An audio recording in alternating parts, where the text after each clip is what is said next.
Luzon, Visayas at Mindanao. Tatlong bagyo sa loob at labas ng Philippine Area of Responsibility ang nagpapalakas sa hanging habagat na nagpapaulan sa maraming lugar sa bansa. Ang ulang yan, sinabayan ng high tide kaya lubog sa apat hitang baha ang ilang bahagi ng Bulacan.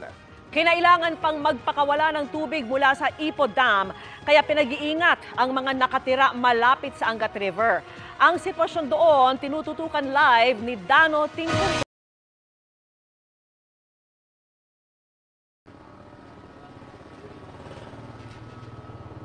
Mel, Emil at Vicky, dahil nga sa malalakas na ulan ay binaha maraming bahagi nitong Hagonoy, Bulacan. Ayon sa mga residente, dahil sa malakas na ulan simula kagabi, ang tubig na karaniwang tumataas tuwing high tide lalo pa raw tumaas kaninang umaga.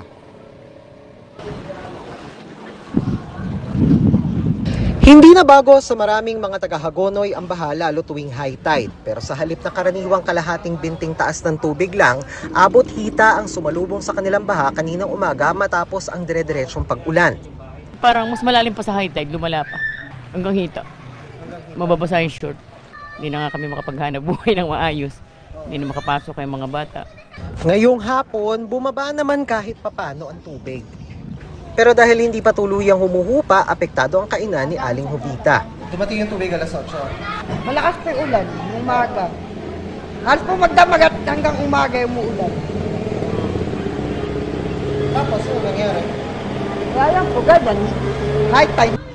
Dahil sa lakas ng ulan, muntik nang abutin ang bahay ni Aling Remedios na walang second floor. Malakas pa yung ulan.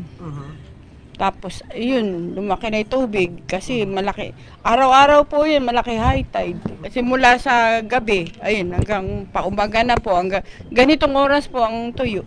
Dahil pa rin sa sama ng panahon, nagpalabas ng abiso ang Pag-asa na simula alas 3 ng hapon magpapalabas ng tubig ang Ipo Dam.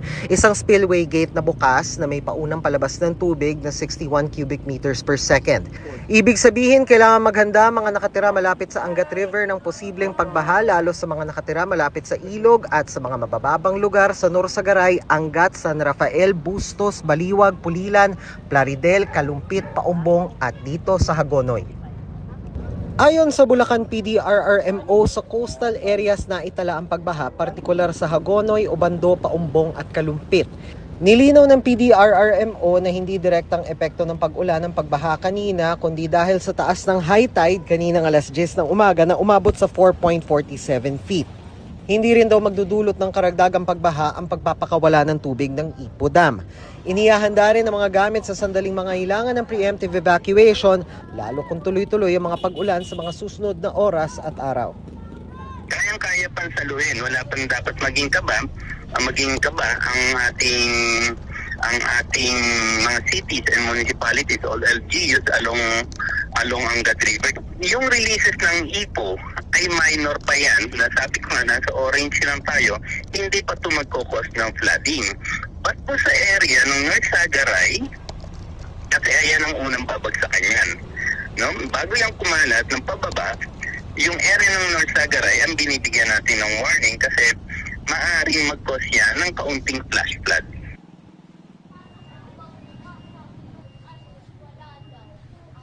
At Vicky, simula kaninang hapon ay sa kabutihan pala, tumigil na rin ang pag-ulan dito sa ating lugar sa Barangay San Miguel sa Hagonoy, Bulacan. Kasabay niyan yung unti-unting paghupa ng tubig baha dito sa kahabaan ng Provincial Road. Vicky? Maraming salamat sa iyo, Dano Tingkong. Tumaas din ang level ng Marikina River kaya nalubog pati mga sasakyang nakaparada. Binaharin ang ilang bahagi ng mabundok na probinsya ng Rizal. Narito ang aking pagtutok. Pagputok ng liwanag makaranang halos buong magdamag na pag-ulan, umakyat ang level ng Marikina River dahilan para malubog ang mga sasakyang nakaparada sa tabi. Si Louie ang may-ari ng lumubog na kotseng kulay ginto. Kaarawan niya ngayon.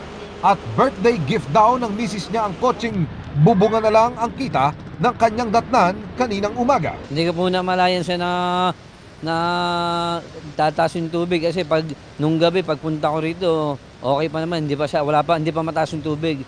Yun kaninang 5:30, magsusundo na sa asawa ko. Nag-alarma na tapos nakita ko, nakalubog na po siya. Tinalian ng Marikina Rescue ang mga kotse para hindi na anurin. May ahon po yan sa paghupa na ng tubig. Paghupa, ayun, parang pupunta dito yung mga ng munisipyo rin. Pinatrolyahan naman ng mga otoridad ng Marikina River para i-monitor ang level nito matapos na ilagay sa first alarm ng Marikina City LGU ang sitwasyon. Kalahati ng volume ng tubig ng Undoy binagsak kaninang madaling araw yung tubig hindi bumagsak dito sa Marikina mismo upstream area based on our computation around 6 o'clock or 7 o'clock bababayan dito sa Marikina River. Kaya as early as 4 o'clock sinasabihan namin sila.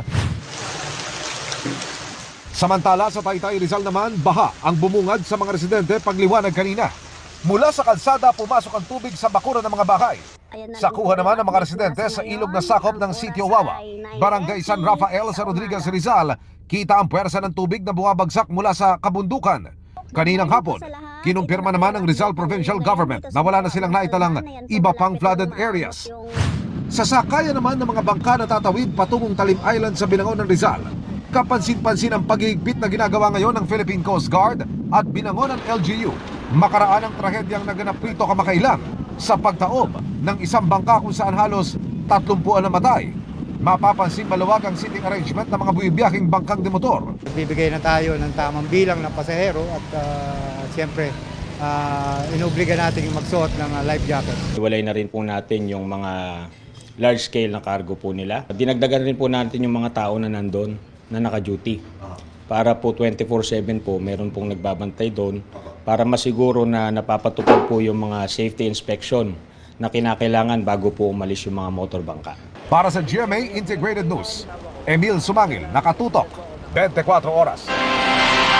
Bukod sa mga pananim, hindi sinanto ng Bagyong Goring ang isang tulay sa Cagayan. Nakatutok si Russell Simorio ng GMA Regional TV 1 North Central Luzon. Mel, sa paghupa ng baha sa malaking probinsya ng Cagayan ay nakita ito ngang epekto ng pananalasa ng Bagyong Goring. Ang mga magsasaka pilit na isinasalba ang mga inaning produkto na nalubog sa baha. Kasunod ng ilang araw na pag-ulan, tumambad sa mga taga Sulana, Cagayan ang pinsalang iniwan ng Bagyong Goring. Kabilang dyan ang nasirang tulay sa barangay Carilukod. Napahirap sa mga dumadaang motorista. Nananatili ring malakas ang ragasan ng tubig. Nawas out yung dulo sa bandaron. Oo, kasi dahil dun sa sa tubig. Ragasa. Rumagasa malakas Hanggang doon sa may mga bahay doon. Noong isang araw, pupunta kami, nawas out na yan. Tinabunan ng lupa ang nasirang bahagi ng tulay para may madaanan ang mga motorista.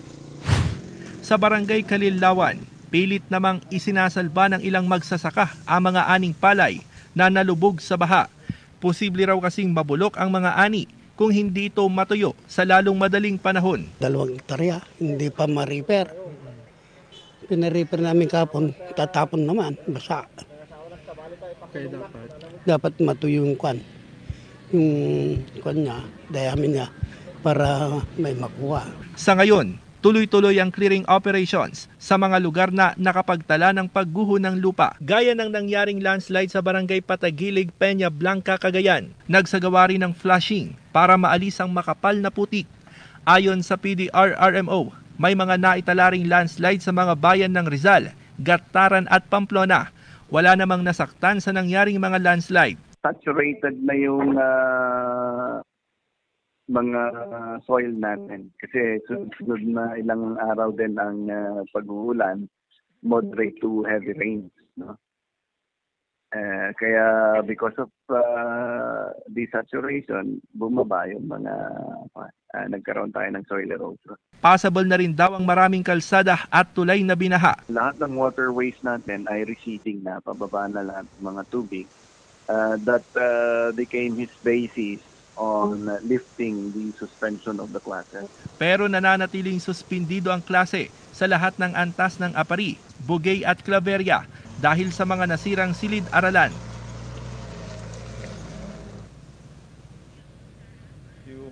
Mel, nagpapatuloy itong restoration ng Cogeco sa mga lugar dito sa probinsya ng Cagayan na wala pa ring supply ng kuryente. At dahil maghapon na magandang panahon dito sa probinsya, malaking porsyento ng mga pamilyang inilika sa mga evacuation center ang nakauwi na sa kanilang mga tahanan. Nagpapatuloy din ang pamamahagi ng DSWD ng relief pack sa mga apektadong residente. Balik sa iyo, Mel. Maraming salamat sa iyo, Russell Simorio ng GMA Regional TV 1 North Central Luzon.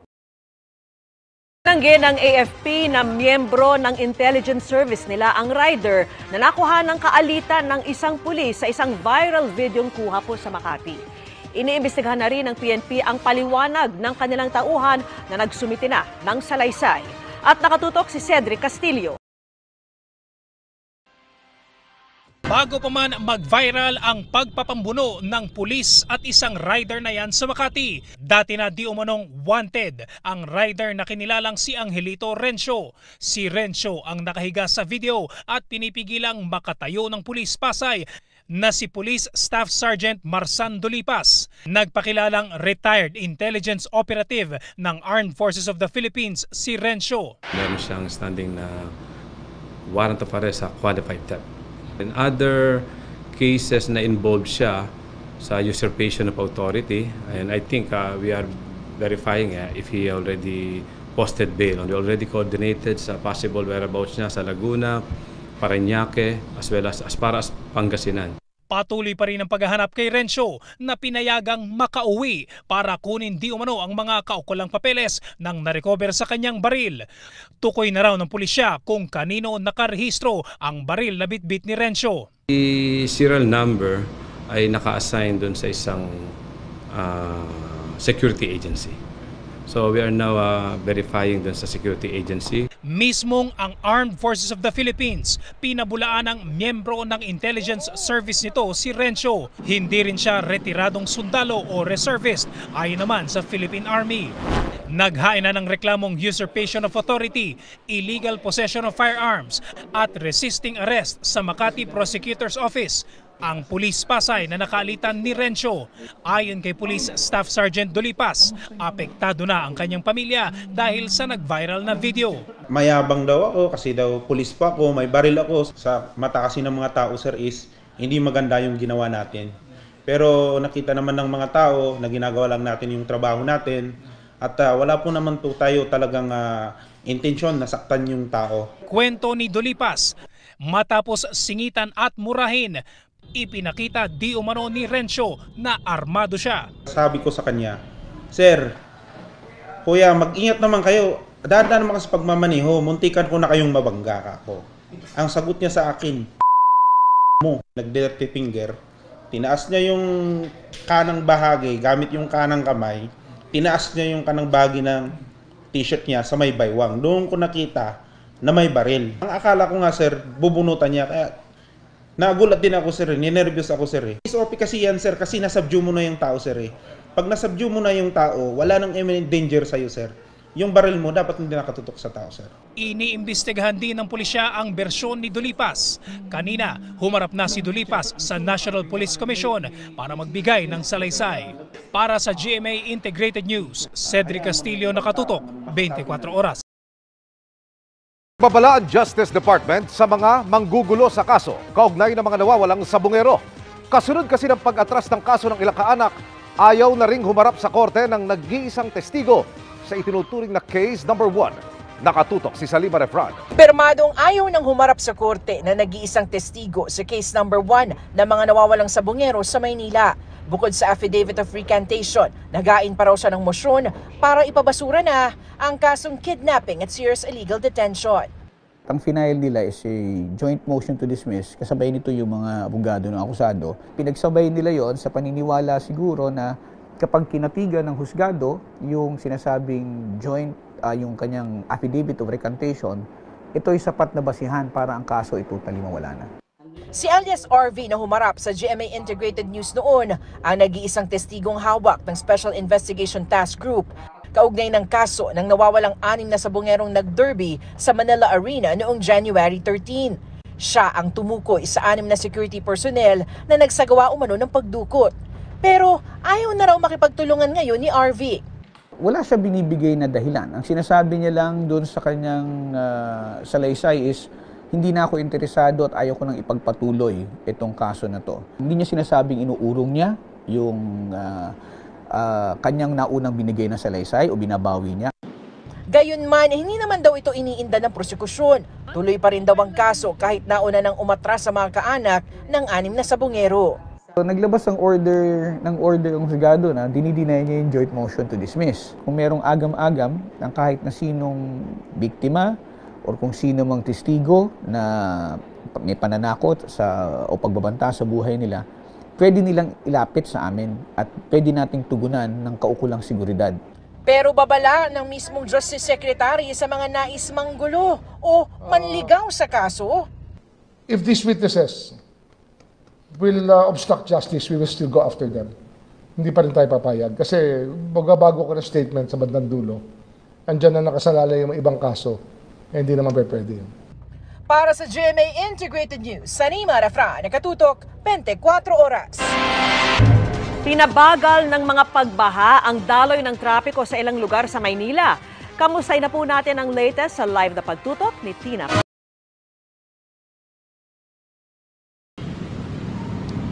Vicky, baha, traffic, ulan. Yan ang kalbaryo ng maraming taga Maynila at mga dumaan sa Maynila ngayong araw. Walang galawang traffic ang naranasan ng mga motorista sa Espanya Boulevard kaninang umaga. Ang dahilan, pagbaha sa iba't ibang kanto, gaya ng Quinto Street, NLEX Connector, De La Fuente Street at Lacson Avenue. Baha rin sa harap ng UST. Mula Blumen Street, naglagay na ng zipper lane pero hindi pa rin bumilis ang andar ng mga sasakyan.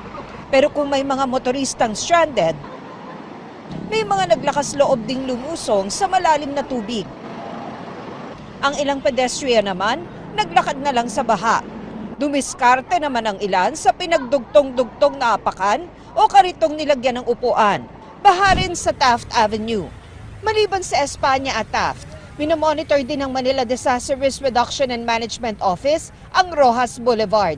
Mag-ingat po tayo sa ating pong mga paroroonan, especially po sa mga bahapong lugar. Before po tayo pumunta rito, alamin po muna natin kung ano po yung mga kalsada po na pwede pong madaanan. Nag-ikot din si Manila Mayor Honey Lacuna sa lungsod. May mga niipon ding tubig at basura sa Dolomite Beach na sarado sa publiko. Ang coastal communities binabantayan din. Under monitoring po ang ating pong mga ating coastal community, especially po yung Baseco. Lalo na po ngayon tayo po ay nasa high tide at kapag umulan po posible pong mataas pa po yung ating pong karagatan doon po sa area. Kapag kailangan pong evacuate, mag-evacuate po sila. Pero 17 pamilyang taga-Isla Puting Bato, Purok 2, Barangay 20 ang lumikas na sa Delpan Evacuation Center. Kasama ni Aling Marilu ang isa niyang anak at isang apo. Sa tabi kami ng dagat. Malakas kasi yung alon at saka malaki ang dagat. Yung mga bahay namin hanggang singit na yung dagat. Paghampas ng alon, ang mga sahig umaangat. Yung iba nangatanggal. Sinama ni Aling Marilu sa paglikas ang kapitbahay niyang si Ray Salvador na 2 beses nang na-stroke. Lagpas tuhod na raw kasi ang tubig sa loob ng bahay ni Mang Ray. Pero may mga kaanak pa si Mang Ray na naiwan dahil may kaanak silang bedridden. Vicky, buong araw makulimlim dito sa Maynila, ang ulan pabugso-bugso. Baha pa rin sa ilang lugar dito sa Taft, gaya dito sa labas ng NBI, pero hindi na kasing lalim ng kanina. Vicky? Maraming salamat sa iyo, Tina Panganiban Perez.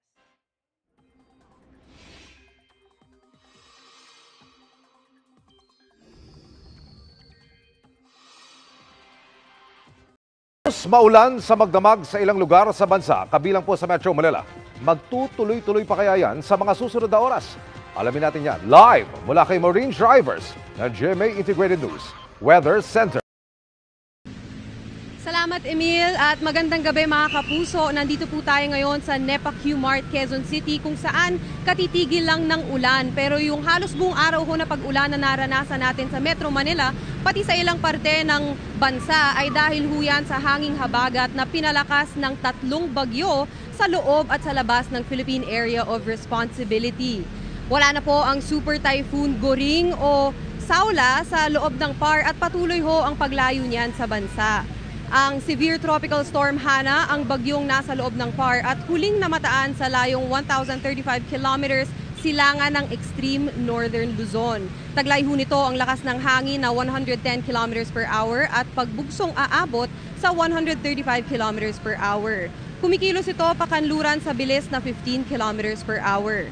Mababa pa rin ang tsansa nitong maglandfall o tumama sa lupa at ayon sa Pag-asa, posibleng sa may kanto lang yan ng PAR o sa gilid din dadaan pero lalabas rin ho yan ng Sabado. Minomonitor din ng Pag-asa ang isa pang bagyo sa labas ng PAR, ang Severe Tropical Storm Kirogi. Malayo yan sa lupa at nasa 3,140 kilometers east of southeastern Luzon ang lugar ho nito. At sabi ng Pag-asa, mababa ang tsansang pumasok ito sa PAR, lalo pat pahilaga ang kilos nito. Pero ang bagyong yan, pati ang bagyong Hana at dating bagyong Goring, pare-parehong ine-enhance o hinahatak ang habagat na nakakaapekto ho sa Luzon. Base sa datos ng Metro Weather, malaking bahagi pa rin ng Luzon ang uulanin bukas. May matitinding ulan sa halos buong northern at central Luzon, gayon din sa Mimaropa at Calabarzon. May heavy to intense rains kaya maging handa sa posibleng pagbaha o pagguho ng lupa. Sa Metro Manila, doble ingat pa rin lalo na po sa mga commuters dahil mataas pa rin ang tsansa ng ulan bukas. Posibleng malawakan at malalakas ang buhos ng ulan sa ilang lugar.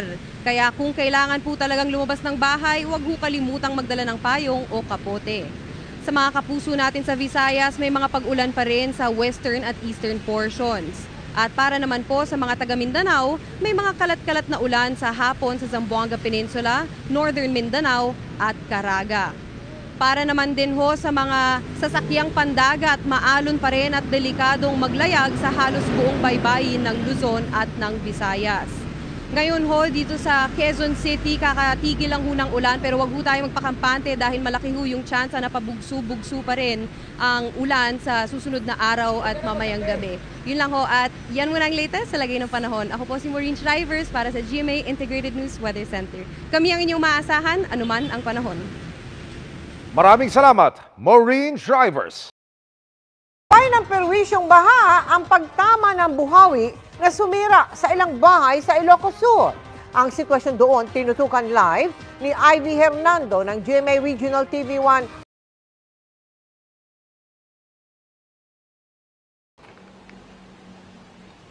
Mel, hindi lang baha ang naminsala sa ilang lugar sa Ilocos Sur, kundi pati buhawi sa kasagsagan ng Bagyong Goring.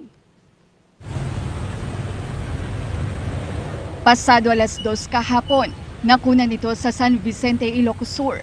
Kita ang maitim na ulap at nabuong malaking buhawi. Sa isa pang video, kita kung gaano kalakas ang hangin. Motor!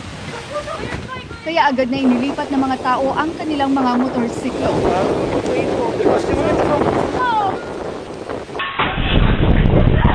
Nagliparan naman ang mga gamit sa kainang ito. Sa ilang segundo lang na pagdaan ng buhawi. Inangat din na buhawi ang bubong ng bahay ni Nanay Esperanza. May umuugong na malakas na ugong. Dito kami sumilong sa silong ng lababo, tapos sila kayo naman dito. Pagkatapos namin nakaupo ma'am na gano'n, bumagsak na yung bubedad. Ang katabing bahay natuklap ang buong bubong. Dahil naman sa pagulan, tumaas ang tubig sa mga ilog at sapa, kaya binaha ang maraming kabahayan. Abot hanggang tuhod ang baha sa bahay ni Diana, kaya lumikas ang kanyang pamilya sa barangay hall. Mula Bagyong Egay, hindi para humuhupa ang baha rito ayon sa mga residente. Ngayon sinundan pa ng Bagyong Goring, kaya posible raw na aabutin pa ng ilang buwan bago tuluyang humupa ang baha. Tinamaan din ng buhawi ang isang bahay sa Barangay Lubong, San Vicente. Bigla na lang, mayroon akong narinig na tumutunog na parang nagre-ring. Tapos, saglit lang, nandito na yung buhawi. Binaha na rin ang Darasdas Elementary School sa Solsona, Ilocos Norte. Dahil sa lakas ng ragasan ng tubig, nasira ang bagong gawang kalsada na nagdurugtong sa barangay Agitap na Lasin.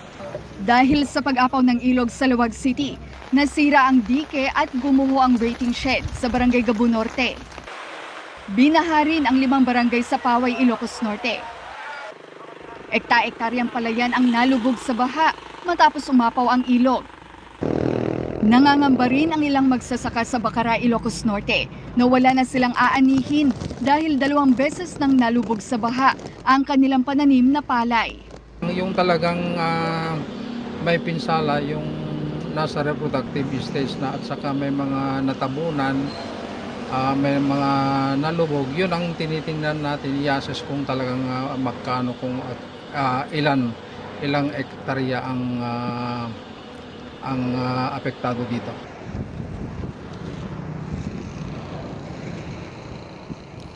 Mel, unang tumama ang buhawi sa bayan ng San Vicente kung saan isang bahay ang nasira. Saka ito dumiretso sa bayan ng San Ildefonso kung saan 3 bahay naman ang napinsala. Ayon sa MDRR spokesperson, wala namang naitalang nasugatan sa pananalasa ng buhawi. Samantala, panawagan ng health authority sa mga binaha na ugaliing magsuot ng bota o kung hindi man maiwasan na lumusong sa baha ay uminom agad ng gamot kontra leptospirosis. Mel? Maraming salamat sa iyo, Ivy Hernando ng GMA Regional TV1 North Central Luzon. Bukod sa Pilipinas, dumaragdag na rin ang Malaysia at India sa mga pumalag sa bagong mapa raw ng China. Ang dating 9-dash line map ay naging 10-dash line na sinasakop ang buong South China Sea. Saan ipwersa yang tinutukan ni Ivan Mayrina at JP Soriano.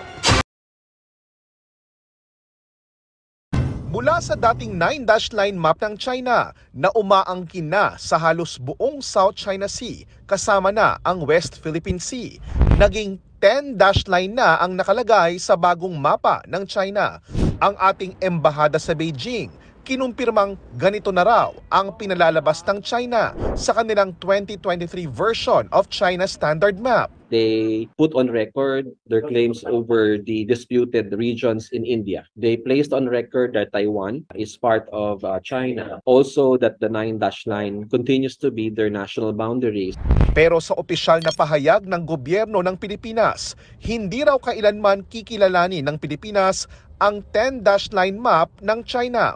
Paglabag daw ang mapang ito sa 2016 Arbitral Award. Kumbaga, all of these claims have been overtaken by events. And what is clear right now is the status quo, which is established by the 2016 Arbitral Ruling. Gaya ng Pilipinas, nauna nang umalma ang ibang bansa, gaya ng Malaysia at India sa 10-dash line map ng China. Pero giit ng Chinese Foreign Ministry, routine practice daw ito sa pagpapairal ng kanilang soberanya na naayon daw sa batas. Sabi ng China, dapat maging kalmado at umiwas sa pagbibigay ng sobra-sobrang kahulugan sa issue. Ang ganito mga isyu ang nais ng matuldukan sa binubuong Code of Conduct sa South China Sea na halos 2 dekada nang binabalangkas. Sa susunod na linggo, isa pa rin ito sa mga prioridad na paksang pag-uusapan sa ika-43 ASEAN Summit na dadalohan ni Pangulong Bongbong Marcos mula September 5 hanggang 7 sa Jakarta, Indonesia. The President will continue to promote a rules-based international order, including the 92 UNCLOS, especially in the South China Sea. The Philippines will continue to uphold and exercise freedom of navigation and overflight in the South China Sea in accordance with international law. Sa pamamagitan ng suporta ng ASEAN, inaasahang mas mapapalakas ang posisyon ng Pilipinas at gayon din na ibang mga claimant countries sa usapin ng agawan ng teritoryo sa South China Sea. Pero hindi ito nagiging madali dahil sa kanikanya at kung minsay magkakasalungat na interes ng mga bansa sa usapin. Since there are several countries involved here and nandyan din yung ASEAN, we'll have to come up with a compromise on every step of the way. Isusulong ng Pilipinas sa maisama sa ilalabas sa joint statement sa ASEAN Summit hinggil sa mga aksyon ng China sa West Philippine Sea. Pero mahirap daw masabi sa ngayon kung lulusot ito kahit pa maraming bansang sumusuporta sa posisyon ng Pilipinas sa issue. Sa usapin pa nga lang kung magiging legally binding ang binubuong Code of Conduct ay bumabara na ang usapan. Para sa GMA Integrated News, Ivan Merina. JP Soriano, nakatutok 24 oras. Ilalim na po sa state of calamity ang Bacolod City dahil sa epekto ng tuloy-tuloy na pag-ulan. Nasa 3,000 pamilya ang naapektuhan ng pag-ulang dulot ng habagat. Sa ngayon, humupa na ang pagbaha at nagsisimula ng maglinis ang mga residente. Inaayos na rin ang mga paaralang nalubog sa tubig o di kaya'y ginawang evacuation site. Dahil dyan, suspendido pa rin ang klase sa lahat ng antas sa mga pampubliko at pribadong paaralan doon hanggang bukas. Tigil na emosyon, kaya lalo raw kilig ang upcoming Barda series na Maging Sino Ka Man. Malalaman na rin ang kwento sa viral pic ni na Barbie Fortes at David Licauco habang magkayakap na kinuhanan nga ba habang di pa nagre-roll ng camera? Makichika kay Nelson Canlas. Itago ang kilig ng mga nasa media conference ng Maging Sino Ka Man nang magkasabay na dumating sina Barbie Fortesa at David Licauco. Hindi maikakaila ang chemistry ng dalawa kahit wala sa taping. Bunga raw ito ng mutual respect na nabuo sa dalawa sa maraming projects na pinagsamahan mula pa nung gumanap sila bilang Binibining Clay at Ginoong Fidel sa Maria Clara at Ibarra. Na-proud naman ako sa kanya doon kasi talagang in any way that he can improve himself talaga. Kaya ngayon, I'm very excited to watch him as Karding kasi nga nakita ko rin yung dedication and yung effort niya. Siyempre kung si Barbie ba naman yung partner mo, kailangan mo talaga mag-step up. Wow. Diba? Hindi, totoo naman. Kasi, tsaka marami ako natutunan kay Barbie. Sa akin siya natuto ng stunts. Ako din tumuro sa kanya magsayaw, yes, kanta, gano'n.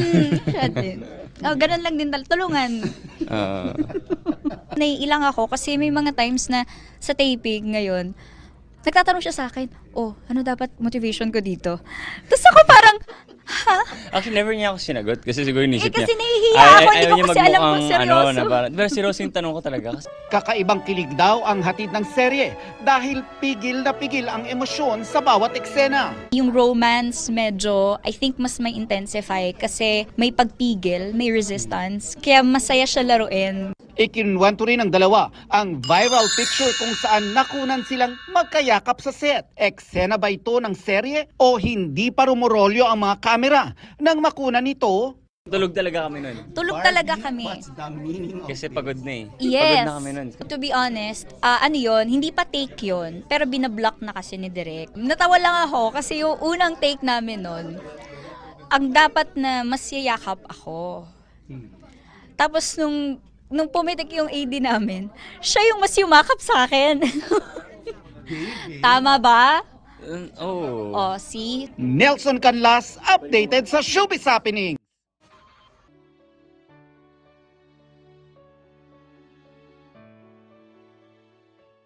Sa marami sa atin, batikang broadcaster si Mike Enriquez. Pero sa kanyang pamilya, isa rin siyang apo, anak, kapatid at kaibigan na nag-iwan ng masasayang alaala. Mula sa pagiging idol sa pag-aaral hanggang pagiging istriktong kuya, kilalanin po natin si Mike sa mata ng kanyang mangahal sa buhay. Yan po ang live na tinutukan ni Mark Salazar. Mark? Vicky, sa unang araw ng burol ni Mike Enriquez, nagsama-sama yung malalapit na kaibigan sa kanya, yung kanyang pamilya. Sila mga mas malalim ang pagkakakilala sa kanya. At sa pamamagitan nila, ipapakilala ko naman sa inyo si Mickey. Siya itong bago maging Mike Enriquez na kilala natin ngayon lahat. Si Miguel Castro Enriquez, also known as Mike Enriquez, ay Mickey para sa kanyang lola. Ang paboritong panganay sa magkakapatid at magpipinsan. Lola's pet siya. Used to call him Mickey. Mickey, kakain na! Siya yung unang tatawagin kasi pet eh. Pero kami unang tumatakbo. Bago kami paupuin, si Mickey. That's Mike. Lahat ng titas ko, whoever will be able to watch this, siya yung favorite. Alam mo, bata pa siya, he was the pride of the family. My parents. Isa sa maraming dahilan kung bakit paborito si Mickey ay dahil hindi naman talaga niya binibigo ang kanyang mga magulang mula sa asal hanggang sa pag-aaral. My mom was sent to the principal's office dahil may ginawa akong kalokohan. Si Mike was sent to the principal's office to be awarded commendations, to be a leader of something. He excelled even from childhood. Galing naman kasi sa pamilya ng educators at professional si Mike. Vice principal ng Lasal ang kanyang lolo, teacher ang kanyang ina, at executive sa insurance company ang kanyang ama. Kaya naman si Mike, mula elementarya hanggang kolehiyo, dugong Lasalista. Being the eldest, masyadong mataas yung expectations sa kanya. And he followed every step of the way. Kakaibang bata daw si Mike dahil wala raw siyang oras o hilig sa laro. Dahil sa kanyang free time, kung hindi nagbabasa, the little drummer boy naman siya. Ang Pransiskanong pare na si Father Esmeraldo Inalpe, kaibigan ni Mike mula pa sa kinalakihan niyang lugar sa Santa Ana, Maynila. Conservative community ang Santa Ana eh. So definitely, and I'm very sure that even yung mga kaparian, mga parishioners will always remember him sa kanyang pagiging simple. Dumarating lang naman yan doon ng anytime nagdadasal, even though if hindi na siya taga Santa Ana, di ba, iba ng kanyang residence. Alam nyo bang nagseminarista si Mike? Hindi niya lang natuloy ang bukasyon pero nakuha raw ni Mike ang mga turo ng mga Pransiskano. Once naging seminarista siya ng Franciscans, so Sir Mike, tinuruan niya ako how to be generous, how to give myself, how to offer myself, yung services na para sa akin, ginagawa ko yon because of God. So kayo ang nagturo sa akin ng mga Franciscans and even the Franciscans na na-assign sa Santa Ana na maging bukas palad sa mga maliliit. Malaking benefactor ng simbahan si Mike, pero ngayon na lang siguro pwede itong ikwento. News blackout. Ayaw niya ipaalam. Hindi niya pinaalam na nagdo-donate siya. Parang wala. Ayaw niya gano'n na nakabalandra yung name niya. Hindi lang ang pamilya at malalapit na kaibigan ni Mickey ang nagluluksa ngayon, kundi ang napakaraming tao na nito sa 71 taong nabuhay siya. It's very difficult.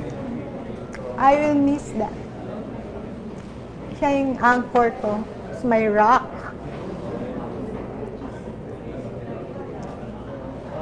Yun ang magiging void. We lost our parents a few years ago. Well, 10 years ago. Hindi ko naramdaman ito because he took over. Every time I cry, he'd say, akong bahala sa'yo. I will protect you. I got your back, sis.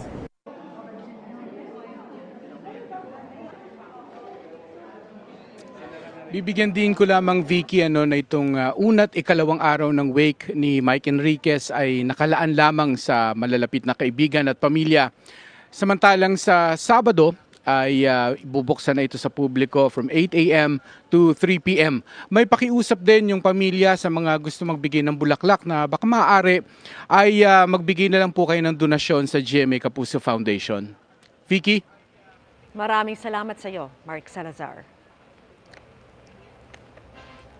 At yan ang mga balita ngayong Huwebes. Ako po si Mel Tiangco. Ako po si Vicky Morales para sa mas malaking misyon. Para sa mas malawak na paglilingkod sa bayan, ako po si Emil Sumangil. Mula sa GMA Integrated News, ang News Authority ng Pilipino.